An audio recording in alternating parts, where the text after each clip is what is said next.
آج بلی کے حوالے سے، اچھا صرف ابھی آگے چل کے خیر اس کا ذکر ہوگا کہ عام طور پر ایک مسئلہ بہت زیادہ پیش آتا ہے کہ عام گھروں میں بلیاں پلی ہوئی ہوتی ہیں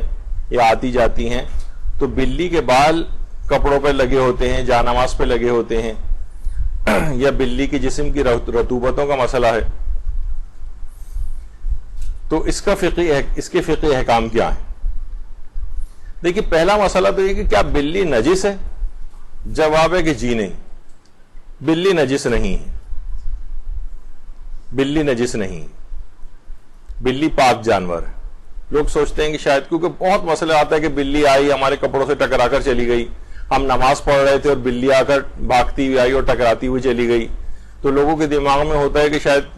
کتے کی طرح، بلکہ اس میں تو یہ کہ کتا بھی کوئی آ کر ٹکراتا ہوا چلا جائے، اگر وہ خشک ہے گیلا نہیں ہے تو بھی آپ کی نماز پہ کوئی فرق نہیں پڑے گا اور آپ کا جسم بھی نجس نہیں ہوگا۔ اگرچہ کتا نجس العین ہے، اس کے تو تمام بال اور تمام رطوبتیں بھی نجس ہیں، لیکن رطوبتوں کا مسئلہ نہیں، ابھی صرف بات ہو رہی ہے کہ جسم سے آئے اور ٹکرا کر چلا جائے، تو بہرحال بلی نجس نہیں ہے۔ بلکہ تمام جانوروں کے سلسلے میں ایک اصول یاد رکھیں، تمام جانوروں کے، کتے اور سور کو چھوڑ کر تمام جانور پاک ہیں، پاک۔ حلال گوشت جانور تو خیر ویسے ہی سب پاک ہیں، لیکن وہ جانور کے جو کہ حرام گوشت ہیں وہ بھی سب پاک ہیں، سب پاک۔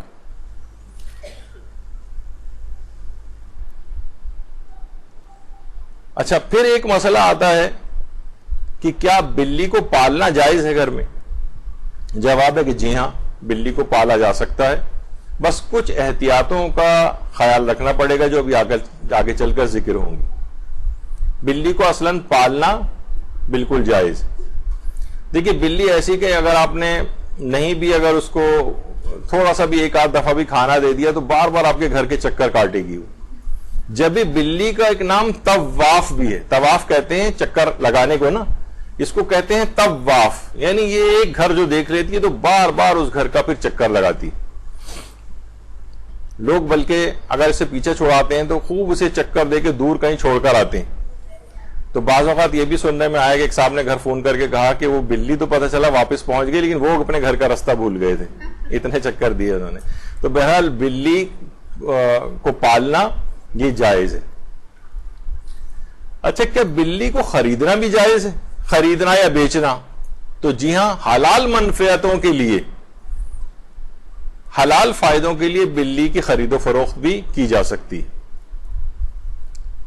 حلال فائدے یہ بھی ہو سکتے ہیں بس ویسے ہی ہمیں شوق ہو رہا ہے، یہ بھی ایک حلال فائدہ ہے، یا کوئی اور حرام فائدہ نہ ہو، مثلا کوئی ہے کہ جناب بلی کا گوشت کوئی بیچ رہا ہو بنا کر، اس کو پھر ہم جو ہے نا فروخت کر رہے ہوں، نہیں یہ جائز نہیں، یا خود ہی کھانے کے لیے مثلا بلی خرید رہے ہوں، اس صورت میں جائز نہیں ہوگا۔ یعنی جو حلال منفعتیں ہیں اس کے تحت بلی کی خرید و فروخت جائز ہے۔ خرگوش اور کتا پالنا کیسا ہے؟ خرگوش بھی پالنا جائز ہے اور کتا بھی پالا جا سکتا ہے۔ البتہ آغا سیستانی نے لکھا ہے کہ جس گھر میں کتا ہو وہاں پر نماز وہاں پر مکروہ ہوتی، اور وہ تو ہے ہی کہ فرشتے اس گھر میں داخل نہیں ہوتے اور برکت وغیرہ نہیں ہوتی۔ بہرحال گھر کے اندر بھی پالا جا سکتا ہے، حرام نہیں ہے، لیکن علماء کہہ رہے ہیں، فرماتے ہیں کہ اگر حفاظت کی غرض سے مثلا کتا پالا جا رہا ہے تو پال سکتے ہیں، لیکن بہتر ہے کہ وہ گھر کے اندرونی حصے سے باہر کی طرف رہے گئی، گھر کے اندر نہ رہے، باہر کی طرف اس کو رکھے۔ لیکن عام طور پر لوگوں کے گھروں میں بھی ہوتا ہے تو کیا ہوگا کہ ہر جگہ اپنی زبان لگائے گا، نجس کرتا پھرے گا، کون کون سی جگہیں آپ اس کی پاک کریں گے، کتے کی نجاست کو پاک کرنے کے بھی طریقہ کار ہیں، برتن میں اگر وہ نجس کر دے تو کیا مسئلہ ہے، کپڑوں وغیرہ پہ ہو جائے تو کیا مسئلہ ہے، کیسے پاک کریں گے۔ تو بہرحال اصلاً ویسے خرگوش کے اندر یہ ہے کہ خرگوش ویسے تو حرام گوشت جانور ہے لیکن بلی کی طرح سے ہی ہے، اس کے بھی اگر گھر میں کسی نے پالا ہوا ہے تو پیشاب پخانہ اس کا نجیس ہے، اس سے آپ کو بہرحال احتیاط کرنی ہوگی۔ اور اس کے بالوں کا بھی وہی حکم ہے خرگوش کے جو بلی کے بالوں کا، جو ہم آگے چل کر ذکر کریں گے۔ نماز پڑھتے ہوئے شخص کے جسم کے اوپر اگر اس قسم کے کوئی بال آ جائیں، چاہے خرگوش کے آ جائیں، اچھا ہر حرام گوشت کا ہی یہ مسئلہ ہوگا صرف بلی کی حد تک نہیں، وہ بھی ابھی آگے چل کر آئے گا. اچھا کتا، اچھا بلی کا تو ابھی آپ نے سنا کہ خرید کے بھی لا سکتے تھے، کیا کتے کو خرید سکتے ہیں؟ تو کتے کی خرید و فروخت جائز نہیں، سوائے اس کے کہ یہ کر سکتے ہیں کہ اس کا ایک خاص طریقہ ہے، رفع الید کیا جاتا ہے اس میں. یعنی جو مالک ہے، چاہے آپ اس سے ڈیلنگ کر لیں پیسے وغیرہ کی، اب وہ اس ڈیلنگ کے نتیجے میں یہ آپ کو کتا بیچے نہیں، بلکہ وہ اپنی ملکیت کتے پہ سے اٹھا لے کہ اب یہ میں اس کتے کا مالک نہیں رہا. اچھا جب مالک نہیں رہا، اب اس کا کوئی بھی مالک نہیں کتے کا، آپ اس کی رسی پکڑیں اور اٹھا کے اپنے ساتھ گھر لے جائیں. لیکن اگر آپ نے کہا کہ یہ مجھے کتا خریدنا ہے، اس نے کہا اتنے پیسے ہوئے ہوں گے، آپ نے خرید و فروخت کی طرح سے کتے کو خریدا اور اس نے بیچا، تو یہ جائز نہیں. وہ اس پیسے لینے کے نتیجے میں کیا کرے کہ اپنی ملکیت کتے پہ سے ختم کر دے. جب کوئی مالک ہی نہیں رہا تو ایسے ہی جیسے کوئی روڈ پہ ایسی پھرتا ہوا جو کتا ہوتا ہے، آپ نے اس کی رسی پکڑی اور گھر میں لا سکتے ہیں. تو اس طرح سے کتے کی خرید و فروخت. لیکن خرگوش کی خرید و فروخت بھی اسی طرح سے جائز ہے، جیسے بلی کی ہم نے بتائی تھی کہ اگر حلال منفعت ہے تو اس کی. اچھا کتے کا مسئلہ الگ کیوں ہو گیا؟ کیونکہ الگ سے حدیث میں حرام قرار دیا گیا ہے ثمن الکلب، یعنی کتے کو خریدنا اور بیچنا یہ الگ سے حدیث کے اندر آ گیا ہے کہ یہ حرام کام ہے، یعنی حرام اموال کے اندر یہ چیز شمار ہوتی ہے. اچھا اگر گیلی بلی لباس جسم سے ہمارے ٹکرا جائے، بلی گیلی تھی بھاگتی ہوئے یا ٹکرا گئی، تو ابھی جیسے کہ آپ نے سنا کیونکہ اصلاً بلی نجس ہی نہیں، جب نجس نہیں ہے تو خواہ خشک ہو یا گیلی ہو، گیلا کتا آ کے ٹکرا جائے گا تو نجس کر دے گا آپ کا جسم بھی اور لباس بھی. لیکن گیلی بلی اگر آ کے آپ کے جسم یا لباس پہ لگ جائے، خواہ آپ نماز پڑھ رہے ہوں یا نماز نہ پڑھ رہے ہوں، کوئی فرق نہیں ہے، آپ کی نماز بھی صحیح ہے اور آپ کے کپڑے وغیرہ بھی نجس نہیں ہوں گے. تو بلی کے گیلا ہونے سے یا خشک ہونے سے بھی کوئی فرق نہیں پڑتا ہے. بلی کے جھوٹے پانی سے وضو، مثلا کوئی برتن رکھا ہوا ہے، جیسے پہلے زمانے میں ہوتا تھا، جناب لوٹا رکھا ہوا ہے، اس میں ڈال کے اس نے بلی نے منہ ڈال کے پی لیا. اچھا بہت سی ہمارے ہاں بھی روایت ہے، نوادر راوندی میں اور اہل سنت کے ہاں بھی روایت ہے کہ ایک دفعہ پیغمبر اکرم ختم مرتبہ صلی اللہ علیہ وآلہ وسلم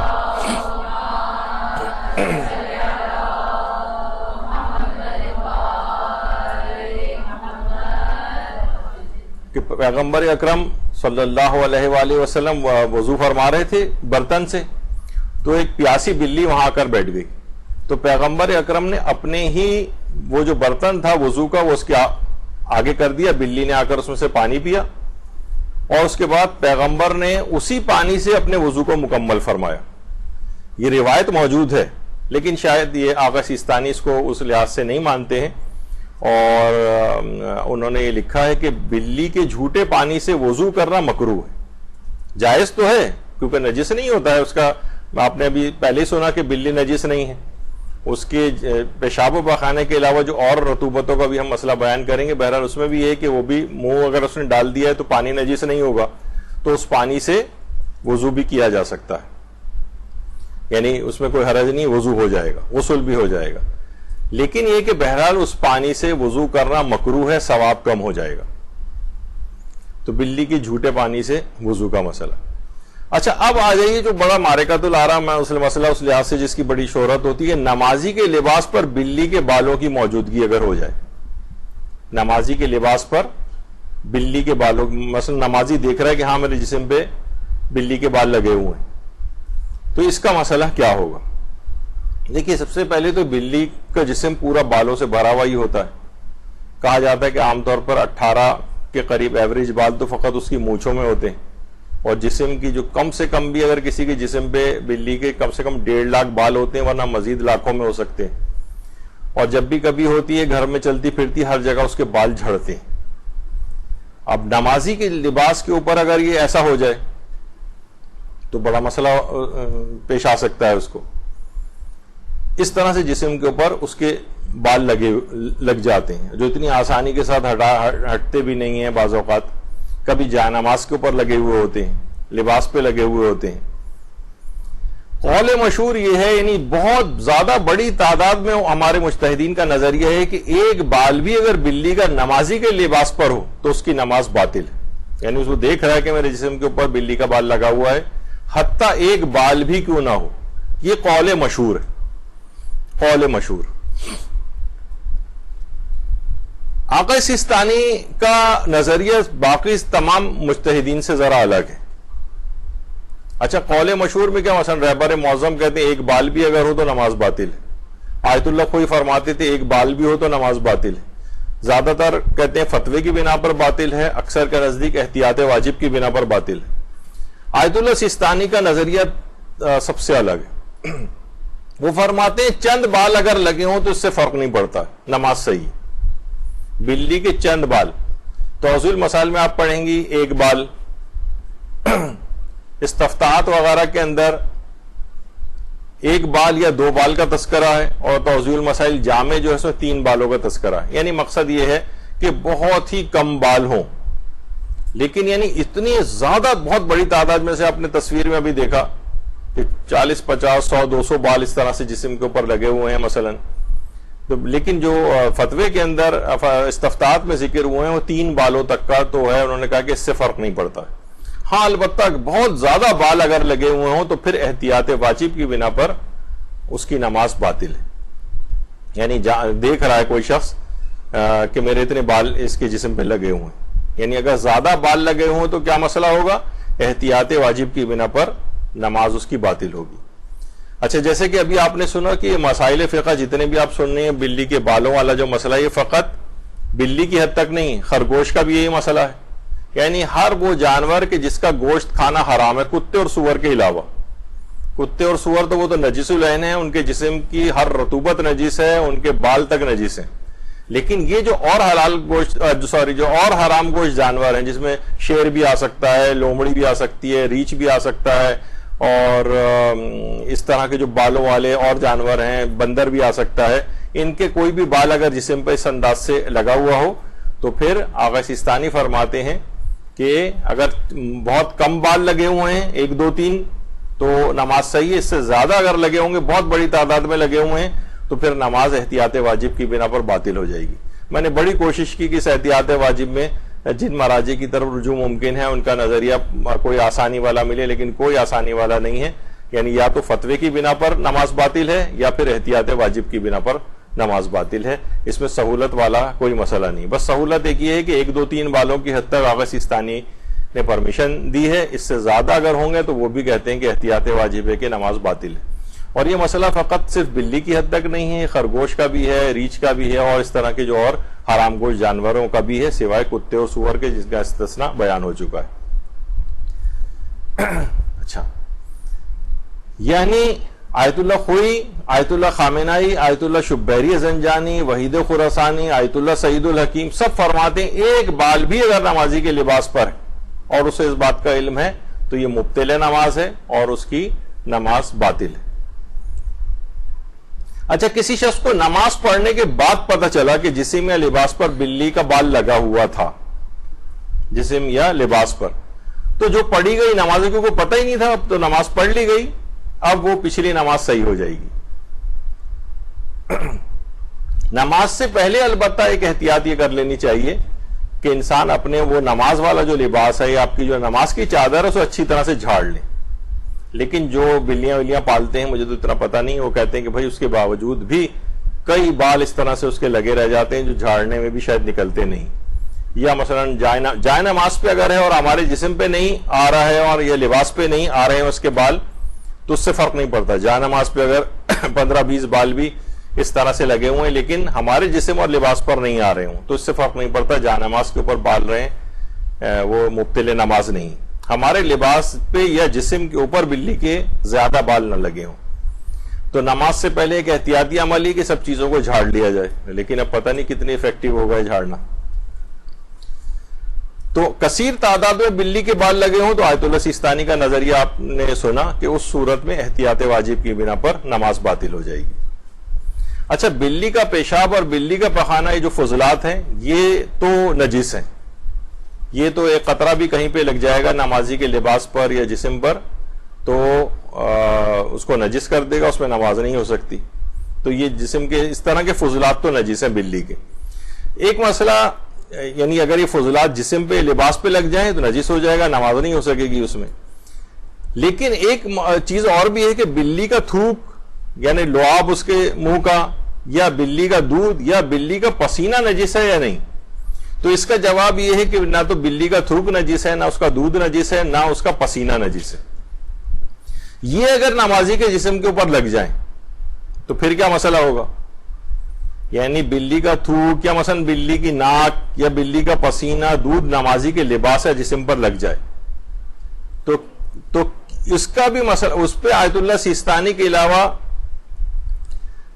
جو تقریباً سارے مراجع ہیں وہ یہ کہتے ہیں کہ اس صورت میں بھی نماز باطل ہو جائے گی. یعنی اس کے جو بلی کے بالوں کا حکم ہے یہی اس کے تھوک، ناک اور یہ سب چیزیں جو آپ نے سنی یہ ان کا بھی حکم ہے، تو وہ نہیں لگا ہونا چاہیے. لیکن آیت اللہ سیستانی کیا فرماتے ہیں؟ آیت اللہ سیستانی فرماتے ہیں کہ اگر وہ جو تری لگی ہوئی ہے، ظاہر پسینہ ہے وہ بھی تری ہے، دودھ ہے وہ بھی تری ہے، ٹھیک ہے، اس کی ناک ہے وہ بھی تری ہے، یا اس کا تھوک لگ گیا ہے کپڑوں پر وہ بھی تری، اگر وہ خشک ہو جائے وہ تری یا برطرف ہو جائے، یعنی لگا تھا نمازی کے لباس پر لیکن جب اس نے نماز شروع کی تو وہ برطرف ہو چکی تھی، وہ خشک ہو چکی تھی، اس صورت میں نماز صحیح. اور اگر وہ ابھی تک تری موجود ہے اور وہ نماز پڑھنے کھڑا ہو رہا ہے تو پھر فرماتے ہیں احتیاط واجب کی بنا پر اس کی نماز باطل. یعنی آیت اللہ سیستانی نے اس کے اندر دو مسئلے کر دیے. یعنی اگر وہ تری جو ان رطوبتوں کی ہے وہ اگر تر ہے، برطرف نہیں ہوئی ہے، خشک نہیں ہوئی ہے تو اس میں نماز نہیں ہو سکتی احتیاط واجب کی بنا پر. لیکن یہ کہ اگر وہ تری خشک ہو گئی ہے، برطرف ہو گئی ہے، ہٹا دیا آپ نے کسی بھی طریقے سے، اس کے بعد اسی لباس میں آپ نے نماز شروع کر دی تو وہ نماز صحیح. اگرچہ یہی وجہ اس کی ہے کہ یہ اصلاً یہ جتنی بھی رطوبتیں تھیں یہ نجس نہیں تھیں، یہ صرف فقط ایک نماز کا اس میں ایک مسئلہ تھا. جیسے بال اس کے نجس نہیں تھے لیکن نماز نہیں ہو سکتی تھی. اسی طریقے سے احتیاط واجب کی بنا پر جب تک یہ تری کی حالت میں، تر حالت میں نمازی کے لباس یا جسم پر ہوں تو اس صورت میں فقط نماز پر فرق پڑتا ہے. خشک ہو جائیں یا برطرف ہو جائیں تو نماز پر فرق نہیں پڑتا ہے. یعنی تری موجود ہو تو احتیاط واجب کی بنا پر نماز باطل ہے. البتہ بہرحال یہ گھروں میں رکھنے سے رکھ تو سکتے ہیں لوگ، آج کل بہت ہوتا ہے اور جگہوں پہ تو ویکسینیشن وغیرہ بھی ہوتی ہیں ان کی، تو لیکن ان میں کچھ بیماریاں بھی ایسی ہیں کہ مثلا ایک بیماری ٹاکسوپلازموسس ہوتی، یہ عام طور پر بلی وغیرہ سے لگ سکتی ہے کسی کو. بلی کی آنتوں میں ایک یہ جراثیم ہوتا ہے، ایک پیراسائٹ ہے ٹاکسوپلازموسس. اور میں اس وجہ سے اس کا ذکر یوں کر رہا ہوں کہ میڈیکل کالج کی جب ابتدائی سالوں میں تھا تو خود مجھے ٹاکسوپلازموسس ہوا تھا. یعنی اس میں بخار ہوتا ہے، بلی کی آنتوں کا، خود ڈاکٹرز بھی حیران تھے کہ یہ بلی کی آنتوں والا یہ آپ کے اندر کیسے پہنچ گیا. لیکن ظاہر ہے وہ جس علاقے میں میڈیکل کالج ہے اس کے اطراف میں ہوٹل وغیرہ میں کھانا بھی کھانا ہوتا تھا، اب اللہ عالم وہاں پہ بلی پکا کے بھی کھلاتے ہوں گے کبھی، یا بہرحال اس کے جسم کی کوئی چیز کی جراثیم نکل کے کیسے جسم میں گیا اور یہ ان ٹریٹڈ رہے تو بعض اوقات یہ جان لیوا بھی ہو سکتا ہے، فیٹل. لیکن یہ کہ بہرحال پکڑ میں آ گیا ٹیسٹ وغیرہ میں تو ٹاکسوپلازموسس، یعنی عام طور پہ بلیاں اگر گھر میں اس طرح سے ہوں تو بہرحال یہ کہ احتیاط کرنی چاہیے اور اپنے حفظان صحت وغیرہ کا بھی خیال رکھنا چاہیے. تو بہرحال محاورے بھی لوگوں نے اس کے بڑے بنائے، مثلا 900 چوہے کھا کے بلی حج کو چلی. ایک دفعہ استاد نے پوچھ لیا تھا 900 چوہے کھا کے بلی ڈیش کو چلی، اس کو جملے میں استعمال کرو. شاگرد کہنے لگا مٹک مٹک کے چلی. تو اس نے کہا کہ یہ کیا بات ہوئی؟ کہا کہ آپ کی وجہ سے. میں نے کہا ورنہ 900 چوہے اگر کوئی کھا لے تو ذرا سا بھی نہیں چل سکتا تو حج پہ کہاں سے جائے گا. تو بہرحال بلی کے حوالے سے بھی سب چیزیں معاشرے کے اندر بہت رائج بھی ہیں، گھروں میں پلی بھی ہوتی ہیں. تو آپ نے دیکھا کہ اس سے ریلیٹڈ کتنے سارے فقہی احکام ہیں اور یہاں سے ہمیں مجتہدین کی زحمتوں کا اندازہ کرنا پڑتا ہے کہ آپ نے تو فقط اتنی جلدی یہ سب مسئلے سن لیے، اس میں بھی ہمیں کتنے ٹائم لگا بیان کرنے میں. جو قرآن و حدیث سے ان تمام مسائل کا استنباط کرتے ہیں اور اس کی تفصیل کے اندر جاتے ہیں اتنی زیادہ، اور حکم خدا آپ کو بتاتے ہیں وہ کتنی زیادہ ان کی زحمتیں. دیکھیں 30-40 منٹ کے ہم نے چھپکلی کے مسئلے بتائے تھے اور آج بلی کے بھی اچھا خاصا ٹائم اس کے اندر ہو گیا. تو بہرحال اس لحاظ سے دیکھیں تو یہ مجتہدین کی زحمتیں ہیں، ان کا جو ہے انسان کو انہیں ایکنالج کرنا چاہیے اور ان کے لیے گائے بگائے دعا خیر کرنی چاہیے۔ ایک مسئلہ یہ اس کے اندر آتا ہے اور وہ یہ ہے، اس کو بھی مکمل کر دیا جائے، کیا بلی کو جان سے مار سکتے ہیں؟ دیکھیے ایذا رسانی جانوروں کی یہ جائز نہیں ہے، سوائے اس کے کہ کوئی بہت آزار اور ایذا پہنچانے والے انسانوں کو بلی یا کوئی بھی جانور جو بہت اذیت پہنچا رہا ہو، نقصان ہو رہا ہو، اس سے کوئی ایسی بیماری پھیل رہی ہو اس کے ذریعے، اس صورت میں بلی کو مار سکتے ہیں۔ لیکن ویسے ہی آپ کا دل چاہ رہا ہے کہ مثلا بلی چلتی ہوئی جا رہی ہے اور گولی مار دی مثلا اس کو، یہ جو ہے یہ جائز نہیں، یہ اس کو آزار پہنچانا اور اس طرح سے۔ بلکہ آیت اللہ سید محمد رضا گلپائیگانی سے ایک دفعہ کسی نے پوچھا تھا کہ اگر بلی کو کیا ہم اس طرح سے راہ چلتی بلی کو مار سکتے ہیں؟ تو انہوں نے کہا کہ مارنا حرام ہے اور قیامت کے روز اس کا عذاب بھگتنا پڑے گا، یہ آیت اللہ سید محمد رضا گلپائیگانی نے۔ تو لیکن یہ کہ اگر کوئی عقلی ایسا نقصان واقع ہو رہا ہو کہ بھئی اس کو مارنا اب ضروری ہے ورنہ خود ہی انسانوں کے لیے خطرہ بن رہی ہے یہ چیز اور اس سے بیماریاں پھیل رہی ہیں، یا کوئی اور ایسا خطرہ ہو رہا ہے، کہ بہت سے اور چیزیں بھی ہوتی ہیں، خیر کیٹ اسکریچ فیور ایک ہوتا ہے، بخار ہوتا ہے صرف اس کے اسکریچ ہونے سے، اس کا نام ہی ہے کیٹ اسکریچ فیور، کیا یہ ٹاکسوپلازموسس آپ نے سنا؟ تو اس صورت میں جب کوئی آزار پہنچا رہی ہو تو اس وقت مار سکتے ہیں، یعنی عقلی طور پر جب مارنا اس کا اس کی عقلا مذمت نہ کریں اس صورت میں یہ جائز ہے، ورنہ نہیں۔ اچھا، ابھی آپ نے جیسے سنا کہ نمازی کے لباس پہ بلی کا بال نہیں ہونا چاہیے، تو بعض اوقات یہ ہم جس معاشرے میں رہتے ہیں اس میں غیر شیعہ افراد بھی بہت سے ہوتے ہیں، تو کبھی یہ مسئلہ کہیں بیان ہو رہا ہو تو بعض اوقات ان کی طرف سے اعتراض ہو جاتا ہے یہ کہاں سے مسئلہ آ گیا ہے۔ تو یہ بات ٹھیک ہے کہ جو ہمارے فقہ حنفی ہے، فقہ حنبلی ہے، فقہ مالکی ہے، ان تین فقہوں میں بلی کے بالوں کا نہ تو وہ نجس ہیں اور نہ نمازی کے لباس پر ہونے سے نماز پر ان کے کوئی فرق پڑتا ہے، تو عموماً ان کی طرف سے سوال آ سکتا ہے۔ تو آپ اس وقت یہ بتا سکتی ہیں کہ ان کی جو چاروں فقہ ہیں، میں نے فقہ شافعی وہ فقہ ہے کہ جو بلی کے بالوں کو نجس بھی سمجھتی ہے اور جو بلی کے بال نمازی کے لباس پر ہوں تو اسے مبطل نماز بھی سمجھتی، یعنی بعض اوقات اگر کوئی اعتراض غیر شیعہ مسلمانوں کی طرف سے آپ پر آتا ہے تو آپ یہ چیز بتا سکتی ہیں۔ الفقہ علی المذاہب الاربعہ کے نام سے کتاب لکھی گئی تھی، شیخ محمد جواد مغنیہ نے اس میں کا اضافہ کیا، الفقہ والمذاہب الخمسہ، یعنی چار فقہ اہل سنت کی ہو تو ایک فقہ ہماری بھی انہوں نے اس میں ڈالی اور کہا کہ ہمارا کوئی نہ کوئی فقہی مسئلہ آپ کی چاروں فقہوں میں کسی نہ کسی کے اندر پایا جاتا ہے، تو ہم پر اگر کسی مسئلے میں اعتراض ہوگا تو وہ آپ کے بھی کسی نہ کسی اس پر جائے گا کہ وہ مسئلہ آپ کی کسی نہ کسی فقہ کے مکتب کے اندر پایا جاتا ہے۔ جیسے ہی آپ نے بلی کے بالوں کا مسئلہ آپ نے دیکھا کہ فقہ شافعی کے اندر بلی کے بال، ہمارے ہاں تو بلی کے بال نجس بھی نہیں، ان کے ہاں بلی کے بال نجس بھی ہیں اور مبطل نماز بھی ہیں، لیکن باقی تین فقہوں کے اندر نہ وہ مبطل نماز ہے اور نہ نجس ہے۔ تو بہرحال 10 منٹ اگرچہ ابھی ہمارے پاس اور ہیں، لیکن مجھے ڈر ہے کہ اگر میں نے شروع کیا تو اب جو اور بھی ہمارے پاس عنوانات تھے وہ تقریباً آدھے گھنٹے کے اوپر مشتمل نہ ہو جائیں، کیونکہ تھوڑے سے نسبتاً ذرا لیندی تھے، تو انشاءاللہ اگلی جو کلاس ہوگی آپ کی اس میں جو اس طرح کے اور اہم احکام ہیں فقہی وہ آپ کے سامنے اس طرح سے جو عام طور پر گھریلو زندگی میں پیش آتے ہیں۔ ایک آدھ سوال آپ کا اور دیکھ لیتے ہیں اگر اس میں کوئی اس طرح کی بات ہو تو۔ چوہے کے لیے کیا، اللہم صلی علی محمد وعلی محمد،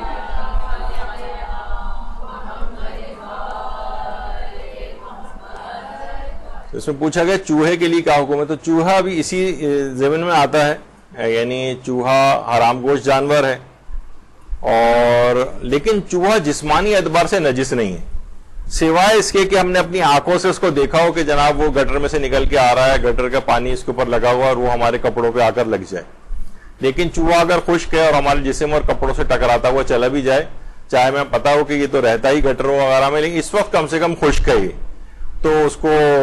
پاک ہی سمجھا جائے گا، جسمانی اعتبار سے چوہا پاک ہے، سوائے اس کے کہ ہم خود اس کو نجاست میں سے نکلتا ہوا دیکھیں اور وہ گیلی حالت میں ہم سے ٹکرا جائے، اس کو مارنے کا کیا حکم ہے؟ جی ہاں اس کو مار سکتے ہیں، لیکن ایسے نہیں کہ چلو ایسی چوہا جا رہا ہے چلو شوقیہ ہم نے اس پہ فائرنگ وغیرہ شروع کر دی اور اس کو، یعنی آزار پہنچانے کی نیت نہیں ہونی چاہیے، یعنی صرف یہ ہو کہ کوئی عقلی طور پر اس کا کوئی فائدہ ہو، چوہا بہت پریشان کر رہا ہے. بلکہ ایک مجھے سننے میں آیا تھا ایک خاتون تھی کہ جو کہ منہ پہ شہد وغیرہ لگا کے لیٹی ہوتی تھی، جو بیوٹی کے جو ٹریٹمنٹ ہوتے ہیں، اور کوئی چوہا آ کے منہ پہ کاٹ کے مثلا چلا گیا ہے کسی بھی جگہ، تو عام طور پہ اس طرح کی چیزیں اگر کوئی آزار پہنچا رہا ہے، چوہا نقصان پہنچا رہا ہے، پریشان کر رہا ہے بہت زیادہ، تو پھر چوہے کو مارا جا سکتا ہے.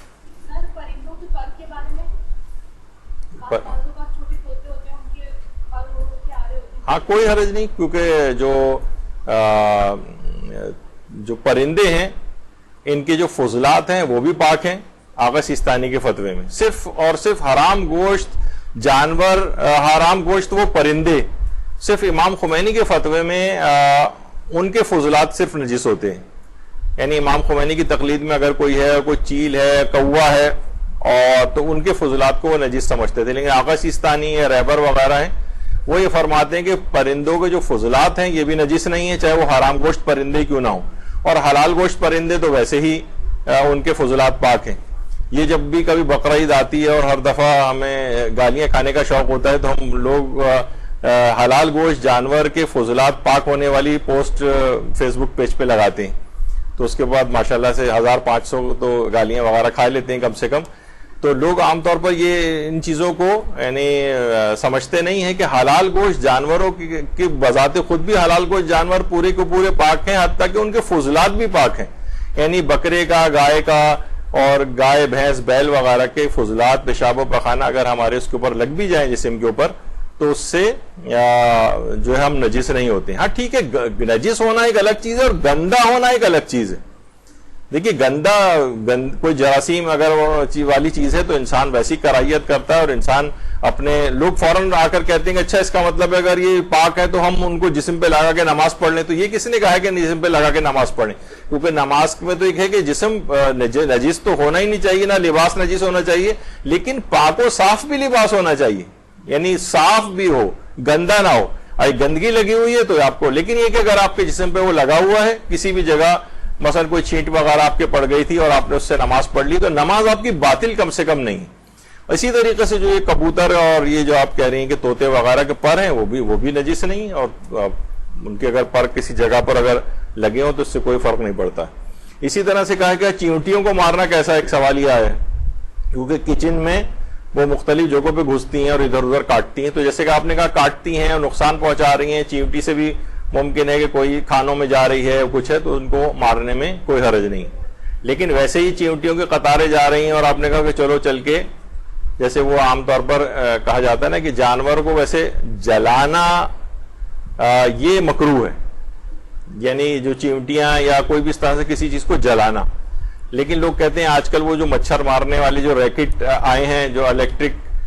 اس سے بیٹری وغیرہ سے چلتے ہیں اور چٹ چٹ کی جو جس میں سے آواز آتی ہے، اور وہ تو یہ بھی ایک لحاظ سے جلانا ہوتا ہے، وہ جلانے میں شمار نہیں. یعنی یہ ہوتا ہے آگ سے جلانا، یعنی آگ سے جلانا یہ مکروہ ہے. چیونٹیاں ہاں کاکروچ کو بھی مار، کیونکہ کاکروچ سے تو بیماریاں بھی ہوتی ہیں، اور کاکروچ نسبتاً ایک آزار پہنچانے والی چیز میں آتا ہے، اس کو مارنے میں کوئی حرج نہیں ہے. جیسے چھپکلی ہے، بلکہ چھپکلی میں تو ہم نے ڈسکس کیا تھا کہ اس کو ایک احتمال، ویسے آغا سیستانی اس کو نہیں مانتے ہیں، لیکن یہ کہ روایات میں اس کو مارنے کا ثواب بھی ذکر ہوا ہے. تو بہرحال یہی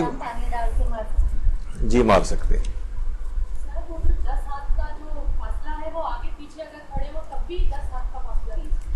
نہیں آپ نے تو سن لیا نا، اگر عورت پیچھے کھڑی ہوئی تو پھر 10 ہاتھ کا فاصلہ نہیں ہے. یہ اس وقت ہے جب عورت مرد کے آگے کھڑی ہو یا برابر میں کھڑی ہوئی ہو، تو پھر اتنا فاصلہ ہونا چاہیے. اور اس میں بھی آپ نے سن لیا کہ دیگر مراجع کی طرف اگر رجوع کر لیا جائے تو وہ فاصلہ سمٹ کے ایک بارش تک آ جاتا ہے، جو عام طور پر مل ہی جاتا ہے آپ کو.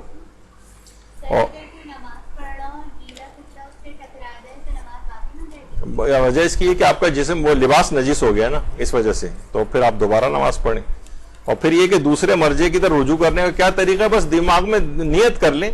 کہ یہ میں اس مسئلے میں، اگر کوئی آپ سے پوچھے کہ بھئی آپ تو آیت اللہ سیستانی کی تقلید میں تو آپ اتنے کم فاصلے پہ نماز کیوں پڑھ رہی تھیں